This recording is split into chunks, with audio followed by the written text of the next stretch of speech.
Well, hello, Michael here, looking at Psalms 12, verse 1 for the exposition. Let's read that first verse of Psalms 12.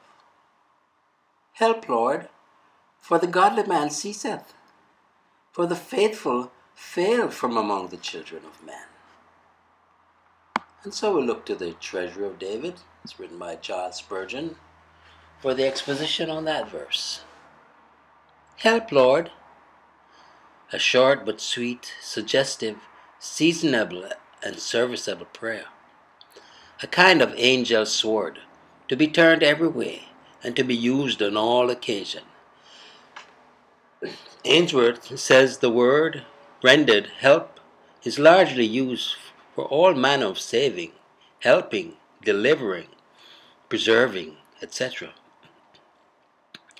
Thus it seems that the prayer is very full and instructive.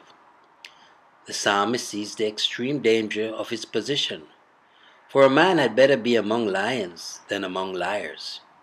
He feels his own inability to deal with the sons of Belial, for he who shall touch them must be fenced with iron. He therefore turns himself to his all-sufficient helper, the Lord, whose help is never denied to his servants, and whose aid is enough for all their needs.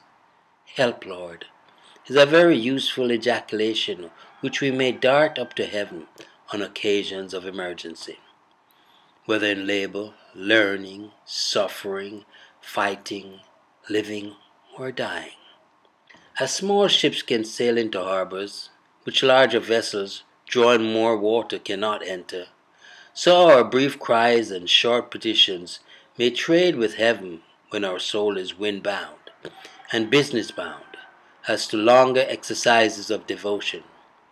And when the stream of grace seems at too low an ebb to float a more laborious supplication, for the godly man ceaseth, the death, departure, or decline of godly men should be a trumpet call for more prayer. They say that fish smell first at the head, and when godly men decay, the whole commonwealth will soon go rotten.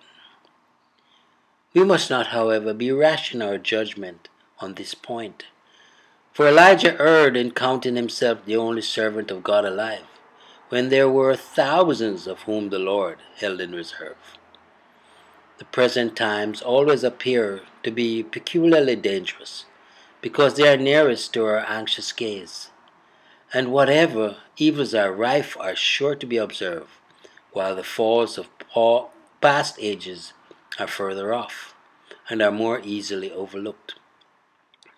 Yet we expect that in the latter days, because iniquity shall abound, the love of many shall wax cold, and then we must the more thoroughly turn from man and address ourselves to the churches. Lord, by whose help the gates of hell shall be kept from prevailing against us. The faithful fail from among the children of men. When godliness goes, faithfulness inevitably follows. Without fear of God, men have no love of truth. Common honesty is no longer common, when common irreligious leads to the universal godlessness.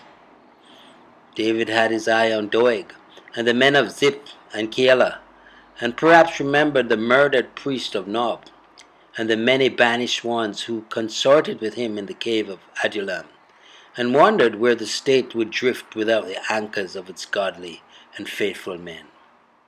David, amid a general misrule, did not betake himself to seditious plottings, but to solemn petitionings.